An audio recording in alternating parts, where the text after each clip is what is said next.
Hello there. Welcome back to Blue Heinz Garage. It is Sunday,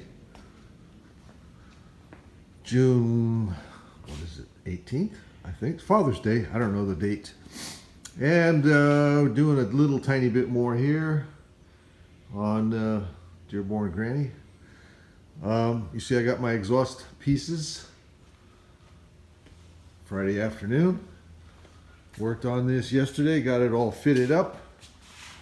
You can see here where it comes out off the manifold. The manifold points out away from the motor at an angle. So the first thing I had to do was, first of all, adapt it to the manifold, make that big flare where it meets the manifold, and then straighten out the angle. So I did a pie cut between the adapter piece and the beginning of the exhaust pipe. So that's what you're looking at right there.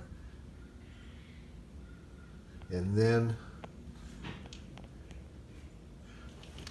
it comes out at 90s up, attaches to the side of the run stand, goes up to where the muffler sits. Again, I've got that cut and tacked with where another swedge goes. I'm getting 2 clamps. I don't have them yet. The exhaust guy said they don't clamp stuff anymore, they weld everything, so he didn't have any clamps. I'm getting 2 clamps probably from Napa. I looked online, Napa has them, but it was closed when I looked. So I'm going to put a clamp on that swedge and a clamp on the swedge underneath, so I can put it together in 2 pieces or 3 pieces. I don't think I can get it installed if I weld it all into one piece without taking everything apart first. And then at the top of that muffler, you see where it's slotted. I'm going to cut the slotted section off. Just make it a solid piece of pipe where it hangs out the muffler. And I might lower that. It doesn't need to be that tall. I might lower that 6 inches or so, 5-6 inches or so. It'll still go under the door and go out the garage door, but I think I want it lower, more like those. You see, they're not as tall. Probably 6 inches lower. Anyway, that's where we're at for today. That's a little more progress since the last video. One step at a time, you know. Anyway, show you more when there's more to show you. Bye.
Hello there. Welcome back to Blue Heinz Garage. Still working on the Dearborn Granny. Working on her respiratory system right now. This half of it anyway, the exhale half. So we got the exhaust installed today. Finally got my clamps. I got these 2 clamps, this one and the one that's underneath. I actually got some RTV paste to put on that joint right there. But, you know, I had a kind of a hard time I was thinking I was going to have a real hard time lining up the pipe with the stuff on the bead of RTV on there. So I was setting it up in advance, and it looked like it was going to be really difficult to remove. After I had it all set up, mocked up, looked like it was going to be really tough to take it apart, put the stuff on there, and put it back together without making a huge mess. And that flare that goes on the exhaust manifold that mates up to the angle on the bottom of the exhaust manifold looked like it lined up pretty nice. So I just put the clamp on, like you used to do in the old days when there was no RTV. And I'm going to see how that works. See how good a seal I got. I know those were always a bitch when I had real Model A's, whole cars. It was always a real pain trying to get that joint in the exhaust to not whisper, you know, bzz, bzz, bzz, bzz, every time there's something fired. It was doable, but it was really hard. Because that was before RTV, and you know, they used to make a little sleeve that went in there and all kinds of other ways to try to seal it. But anyway, the manifolds are on. The exhaust pipe is on. Carburetor is sitting here in pieces. I found a thing on YouTube where a guy uses muriatic acid, a solution, not straight, to clean carburetors. The YouTube video shows him doing a Holly. This is cast iron. That's aluminum. So I'm sure if it doesn't hurt the aluminum, it's certainly not going to hurt this cast iron. And it should get it nice and clean. Not to mention the fact that Berryman's, or what's the other one? The other name that I can't think of the other name that sells that. So it's like $35 for a container of it, and I'm going to do one carburetor in it. I probably won't use it again as long as I live. Whereas this stuff was $12, so I'm going to go with this stuff and see. And obviously, I'm not going to throw it away. I'll pour it back in the container. I've got 2 or 3 other carburetors I can use it on. Like I said, that carburetor cleaner stuff, the last time I had any, which was at least 10 years ago, it wasn't what it used to be. So God only knows what it is now. I don't think it's probably that good anymore as it used to be 10 years ago. So anyway, long story out of nothing. This is where we're at. This is our latest progress. You see, I got the radiator hose. The top one, anyway. That came in today, too. I went and picked that up. So you see what it came in today was the exhaust clamps. I got a hose. Where is it? Oh, I got a hose to use for the bottom that I could whittle and use for the bottom. But error on my part. I thought all the Model A hoses were 2-inch. So I believed, I was under the impression that that pipe that I bought from the Model A vendors is the same size as the lower outlet on the radiator. I thought those were 2-inch. I never measured, but I thought, well, a Model A hose fits on it, so that means it's 2-inch. Wrong. It's 1 3/4 inches. So I got this hose here that I can whittle and make work on the front to adapt to the 57 Chevy radiator, but it's too big. And I called the parts house, and the guy got me, he's got ordered, supposed to be here tomorrow, 3 choices for 1 1/4 replacements for that hose. I'm going to pick one. Going to return this one and pick one of those. So, because I mean, he put that on the counter, and it's like, whoa, that sure looks big. And sure enough, it was. So anyway, that's where we're at right now. Well, as always, talk to you later. Thanks for watching. Please comment. Love to hear what you're thinking about all of this. My wife keeps asking me, what are you going to do with it when it's done? I'm going to donate it to a museum. I don't know. Anyway, in the meantime, I bought a gallon of this 2 days ago or whatever, and I'm using it right now.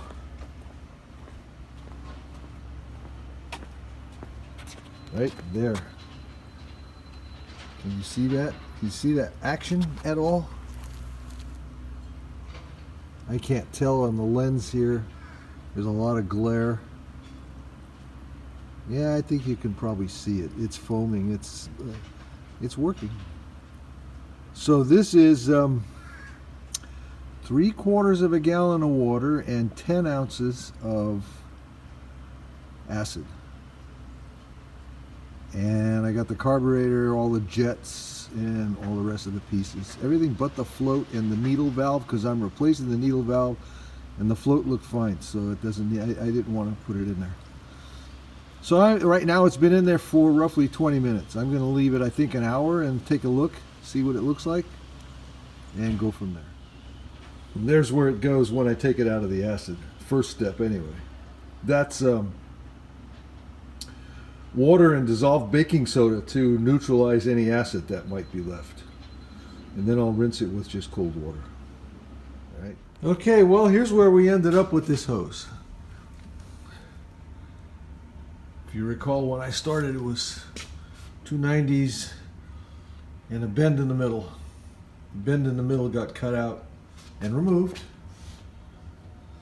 The 290s remained, and I just simply went at an angle uphill from one end to the other, because it turned out to be too much of an issue to go any other way. See here? Put a 90 here.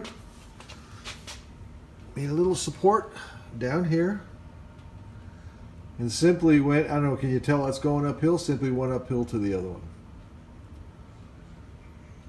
Real simple. So obviously from the radiator is the cool pipe. It's going to flow downhill over to here and then up into the motor, driven by the water pump. Goes up through the motor, cools the head, cools the cylinders, out the top, back into the radiator where it goes back down and gets cooled.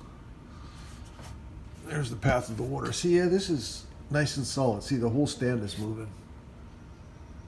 So I think that'll work. And there's the upper one going through the reducer, coming out of the 2-inch water neck on the Model A, reduced down to 1.5 inches up into the radiator. So I have to fill it, you know, with coolant, but otherwise we're ready. And I forgot when I was at the auto parts place today, I need a Zerk fitting, grease fitting, for the water pump. Damn it, I forgot to get it while I was down there.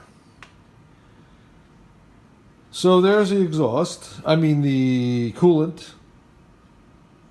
There's the exhaust. I think that'll work too.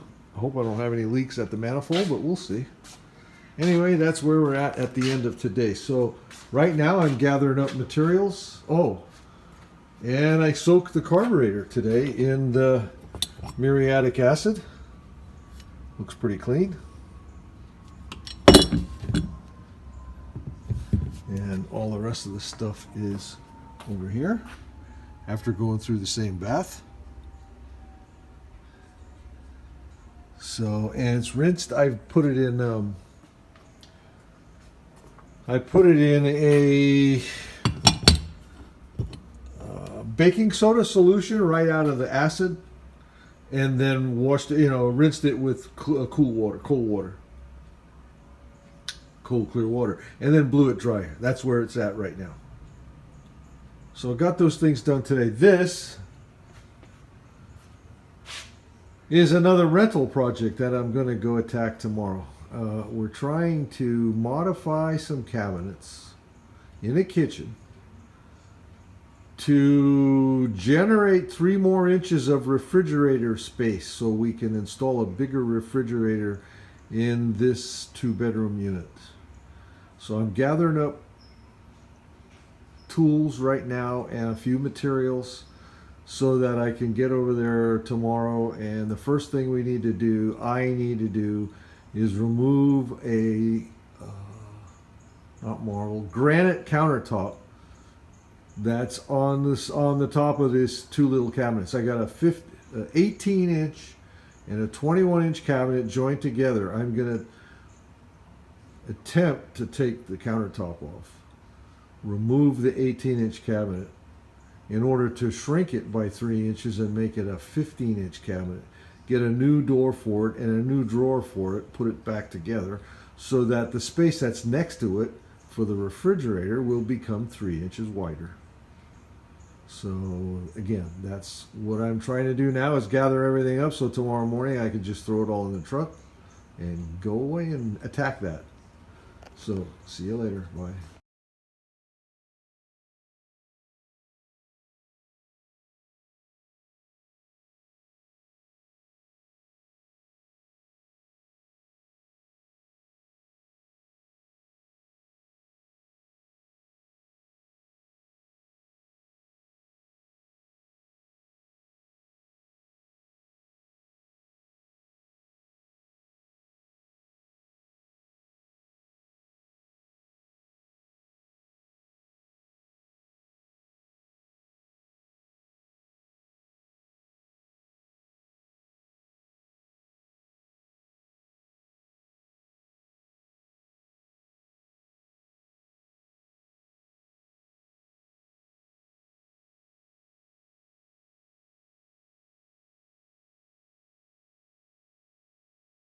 Hello there. Welcome back to Blue Heinz Garage. Well, we're still at it, although I'm happy to say fabrication is done. Just finished the controls. I just finished up on the controls, and that being the controls for the spark. You know, on these things, there is no advanced mechanism in the distributor. You deal with that on your own. There's a lever on the steering column that you pull down when you advance the spark. You push up when you retard the spark to start the motor. So that's what all of this is you see here. See?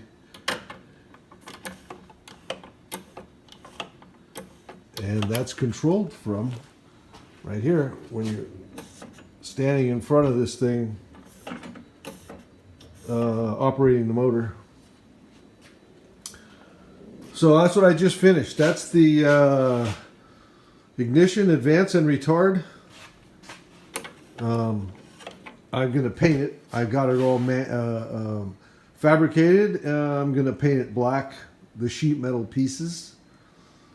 And then I have to assemble the carburetor, which is still hanging over there. I hung it up after I painted it so the paint would cure.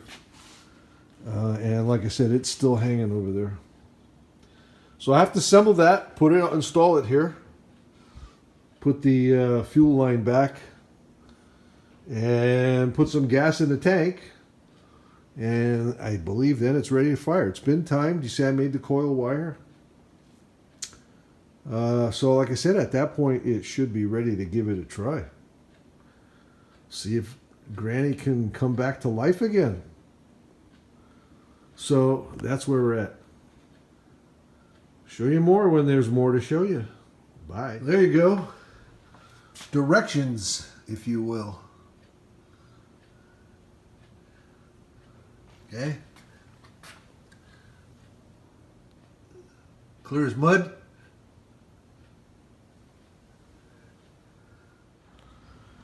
Okay, welcome back. Well, I believe she's ready to try and be resuscitated. However you say that. Put the carburetor together this morning. Better or worse? We'll find out in about a week, maybe. Put the fuel line back on it. Assembled all the rest of the stuff, hung the carburetor. See, I got the little linkage stuff that I made yesterday painted and reinstalled for the ignition, advance, and retard, spark, retard, and advance. So that's all done. I think we're ready. Choke is back installed. Got all my labels installed. So, like I said, all I gotta do is put gas in that. And I'm not gonna do that until I'm ready to start it. If I got any leaks, I'll deal with it then. Hopefully I won't have any leaks. Finally found the grease fittings. Look at that. Anyway. So we're ready to go. Like I said, hopefully in about a week. It's been our turn this week and part of last week to deal with the virus. So it finally caught up to us. Luckily, it's been pretty mild. So anyway, here we are. I have been staying away from everybody for a week and a half now, almost 2 weeks. And playing with this. Granny don't care. Anyway. All for now. Talk to you hopefully in a week or so. See ya. Bye.